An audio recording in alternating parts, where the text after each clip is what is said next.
Hello everyone, good morning, happy Tuesday, and welcome back to Coffee with Kem and Hills. Yes, we are still at the boat show, as you can see. Yes, it is still windy. What a week it is. We are here at the Steel Point Boat Show here in Bridgeport, Connecticut at the Steel Point Harbor, and it's a windy day today, but that's okay. It's beautiful. The sun is shining, which is important. That is very lucky. At least it's not a rainstorm. Yep. Always looking on the bright side of life. Always, that's me. My glass is half full, are you kidding? I know we were so excited to be here today, yesterday, but what did you do last weekend? Did you do anything fun? What did I do last weekend? Oh, well, we did visit some of our really good friends who actually we're staying with right now. They live closer to this area than we live, but they have a beautiful lake house, and they were our quarantine pod friends. I don't know if you all had those. Okay. But they're like the people that none of us saw anyone else but each other. Yep. We had our own houses, and we would only go back and forth between the two. Okay. And they were like the people that kept us sane, so that like my husband and I didn't kill each other during the pandemic. You know what I mean? Yeah. We did not have that because we did not know anybody here. Oh yeah. Yeah, that's rough. That's rough. So we just had each other. At least you had Leah. You had the third party. By then, I was pregnant. We didn't have it. It was literally Tam and I like staring at each other, twiddling our thumbs for months. That's my husband, Tam. Yes. Sorry. Let me preface. It's not my cat. That would be even way more sad. Or more fun. I mean, if you had a cat that could twiddle its thumbs. I know. I do have two cats, and they're very smart. Did you do anything to celebrate Father's Day? Oh, yes. Well, I love holidays. Yes. I just do. And so That's great. I did do a big gift basket for Tam, and I had gifts from like myself and our daughter Murphy, and then the baby to be in there and stuff, and I just tried to do something nice. We just had a mellow Father's Day as well. Leah actually made a card, which was very cute. Oh, I can't wait she's for very that. into doing that these days. That's nice. And she's doing a really good job of like learning her letters, which is really surprising, and like writing them out. Oh, she's a genius, that Leah. She's very determined, which is that's adorable. great. That's such a good trait to have. And then it was just very mellow. Just a nice dinner. We made breakfast in the morning. Nothing super fancy, but Mellow's the way to go when you have kids. Yeah, exactly. How can I make this day as chill as possible? Exactly. I know that's all he wants. It's all I want. You know what I mean? Exactly. Basically, like, I'll watch the kid most of the day so you can chill out and play video games. I mean, that's basically what happened. You know? Watch sports, but same difference. Yeah. Yeah. That too. Oh, God. Never ending. All right. Well, let's get into some hot topics. Okay. So this article is from Bloomberg. Airbnb rentals turn into real estate gold mines with easy money mortgages. I thought this was interesting. I didn't even know these existed. Me neither. And this was a very... I knew that there were people who were gobbling up lots and lots of vacation rentals. Yes. I didn't know about this particular type of mortgage, which we'll get into. Yeah. We're never going to tell you. And also I was very intrigued as to some of the places that were high on the list. Oh, yeah. Of, so buying into vacation homes for Airbnb or VRBO. Yep. Sorry, now VRBO. I'm so old. I was going to say VRBO? It's VRBO. Do you mean VRBO? I've been using VRBO or VRBO since when it was VRBO. Oh, yeah, she's an OG. Yeah. Come on. Don't give her crap. But just some interesting places that are high on the list for doing vacation rentals, which I did Dollywood, which it's on my list to go to. I kind of want to go too. I know. I'm just curious. I'm like, what is this Dollywood? If you guys have been, please comment in the section below. Yeah, so tell us what you think about it. Tell us what you think. Yeah, I was curious. I'm curious about Dollywood, Disney. I've been to Disney. Right, the Orlando area, the Gulf Coast, which I was also not so surprised on, but Colorado ski resorts. Yeah. Those are beautiful. Yes.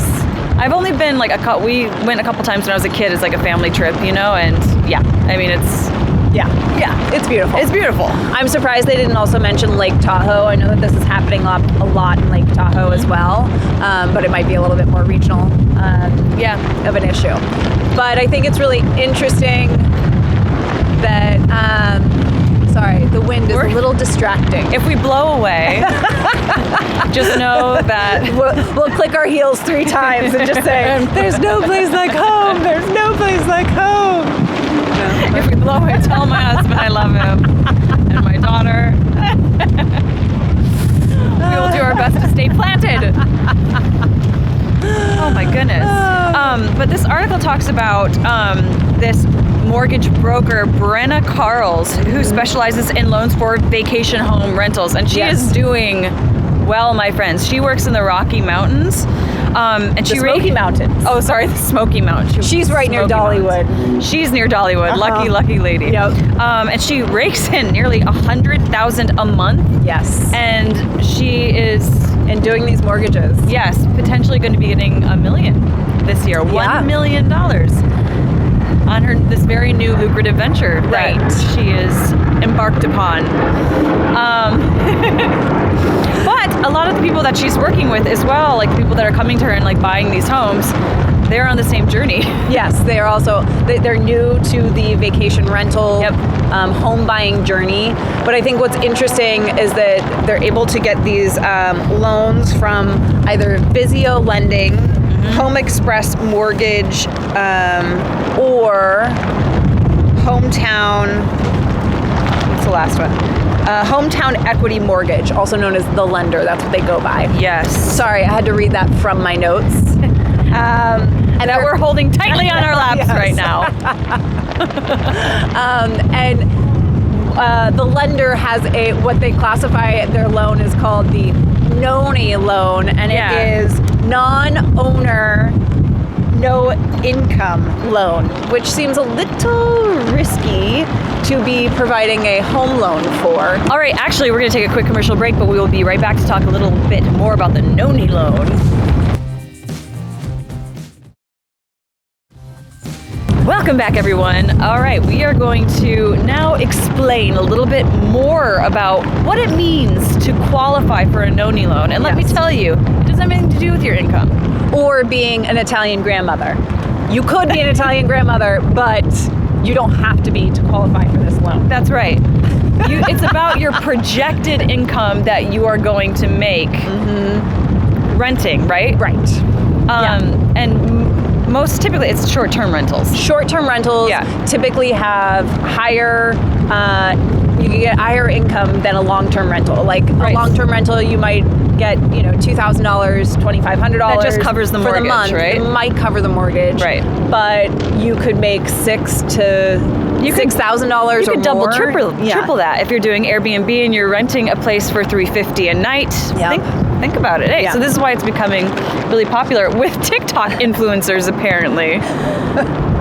Which is annoying a lot of people in communities because they feel that they're taking over, properties and kind of changing the landscape of, what their community is. And so, but yeah, it's big in the TikTok world. Everything's big in the TikTok world.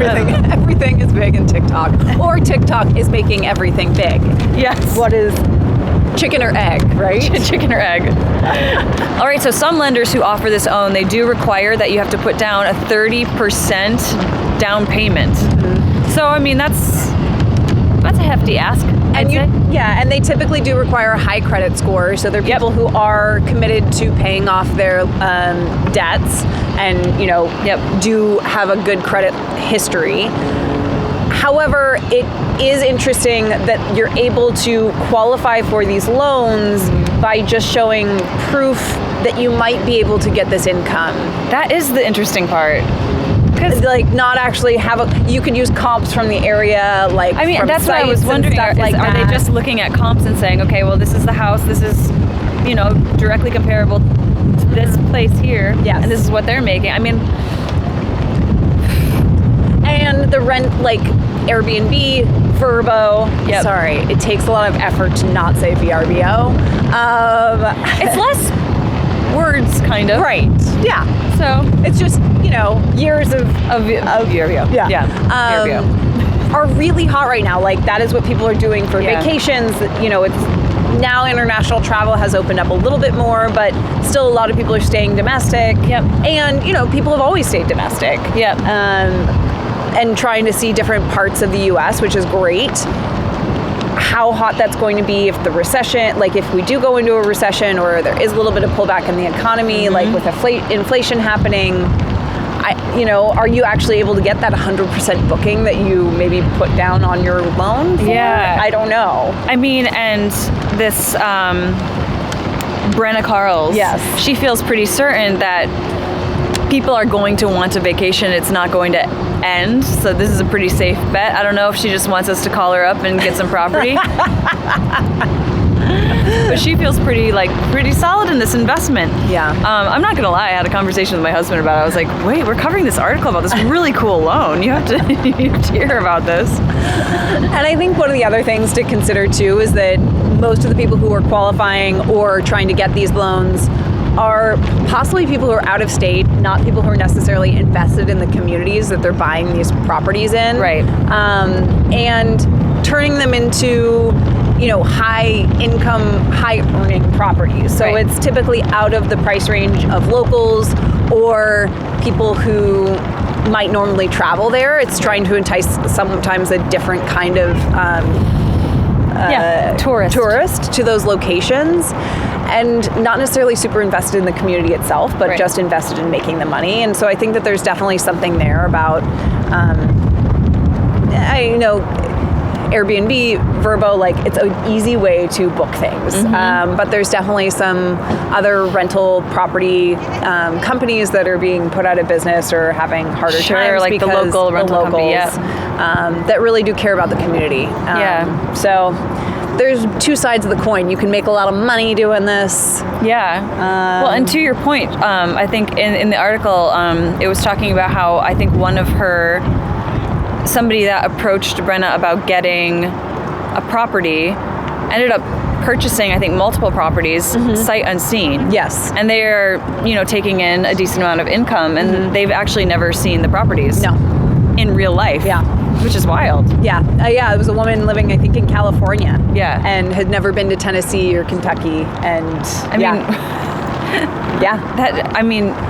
you must have somebody that you really trust, like the management of that property to consider as well, and the costs that would go along with that. So you must really trust that you're going to get some money through the VRBO. The VRBO. I mean, I have to admit, when I travel, more often than not, I'm not looking at hotels, I'm looking at Airbnbs now. It's a lot easier with a kid. It is a lot easier. Airbnb, and there's something to be said about having the kitchen. And I don't know, it just, and it feels more private as well. And there's just some really cool things out there, and so many different types of places that you can stay. And so I understand the appeal of it for sure. I mean, the article also mentions the different gentlemen purchased like a loft type space near Gatlinburg, and it has like a bootlegger history. So he's turning it into like a very like alcohol themed place with he's going to instill a still, whether or not it works or not, but at least a piece and then also have like a famous bootlegger's room, which is kind of fun. And that's the fun thing about staying in one of these houses. That's what I mean. It's like you can find almost anything, right? I'm sure like around Dollywood, there's a lot of themed places to stay. Indeed. Yes, indeed. I'm guessing. That's something we should look up. We should just like look up Airbnbs in Dollywood just to see what's out there, because I bet it's fascinating. I'm sure. All right, we're going to take a quick commercial break, but we will be right back with some more hot topics.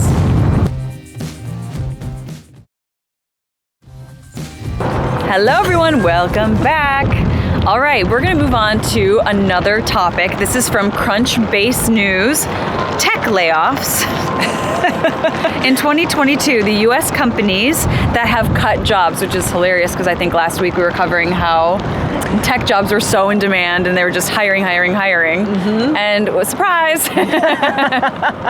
Yeah, I mean, I think it's really interesting how things have changed it's been a little bit of a time coming with inflation and all the conversations around that happening. But in the last week, it has really escalated, it feels like. Yeah, it's a weird climate right now. There's been some changes to our last conversation. So good on you guys who have gotten those raises and the people who have had their annual their salaries change for the better. So good for you guys. Yeah, and hopefully you're not in this category of people getting laid off in the tech world, but more than 19,000 workers in the U.S. tech sector have been laid off so far in 2022. Some of the companies that have either paused or have laid off some workers, among them Netflix. Yeah, some major companies. Yeah. And there's a long list. They actually, I mean, we could sit here, we'd be sitting here all day, honestly. If we we want to go enjoy the boat show, so we're not going to just we have things to do. We're at a boat show. Every single one. Exactly. But there were some interesting ones on the list. Netflix being one, which it was interesting that it's not necessarily all of Netflix, but they have an editorial piece that they had just tried to build out, and they are now pulling back on that and laid off workers from that piece of the business. Robinhood, which we've talked about before, 9% of the company has recently been laid off, and they just went public last year. They were a huge part of the meme stock situation that went crazy viral last year. They're always in the news, this Robinhood. They are. I was going to try and make a joke about, robbing the rich and giving to the poor, but couldn't think of one. Sorry, but you just did somehow, so I don't know. I feel like it's a success. I'll take it. It's Tuesday morning. Yeah, it's her favorite day, as I like to remind you. For coffee, so I know. Honestly, that's why we don't have the coffee, because it's probably going to go. I know I will spill it on myself. Totally. So it's just exactly. It's in between takes. All right, folks. It's in between takes. One of the other ones that I thought was really interesting on here that was included is Glossier. Oh yeah. Which I understand they do market themselves as a tech company, and that has been one of the issues and one of the reasons why they laid off 30% of their workforce. But in my mind, I think of them as a beauty company, because that is my understanding, a majority of where their money actually still comes from. I'm really glad that you're explaining this right now, because when I was reading it, I was like, Glossier, isn't that a beauty company? It is. It's not a tech company, so is it? kind of technically they started as Into the Gloss, which is was a newsletter and a blog and about the beauty world. I see. And then created their own products. Yeah, okay. And the brand has been wildly successful. Yep. And has been imitated, or people have tried to imitate it for the last 10 years or so, maybe 8. But they've kind of taken different directions, and they've kind of lost their voice, it feels like. And they have tried to go aggressively after this tech space, and it's been tough for them. So they've lost their footing a bit, huh? They've lost their footing, they've lost their direction, it feels like. Yeah. At least from an outsider's point of view. There's been a lot of flack. Hey, you work in this world. You know what you're talking about. There's been a lot of hard criticism of the founder, and I don't know what's warranted, what's not, but it is tough when they are ramping up. They got about $2 billion of funding last year, really hired crazily into that, and then have had to let go 30% of 30% already. Ugh, that's rough. So those were the ones that stood out to me on the list, and it's amazing, how the economy changes one week to the next. One week to the next. I mean, that is. I know I feel silly for having reported that article last week. We're like, go tech world! You're really thriving. So many jobs available. Anyway. We're going to wrap it up for today with Coffee with Kevin Hills. Thank you so much for joining us on another windy day, the boat show. Hopefully tomorrow the winds will have died down on the seas. as always, you can check us out on ROI TV. Where exactly? On Roku, Amazon Fire TV, Apple TV, or on your phone, whether it's an iPhone or Android. Thank you so much for joining us on another episode with Coffee with Kem and Hills. We will see you tomorrow. And thank you so much, the Steel Point Marina, for having us here again today.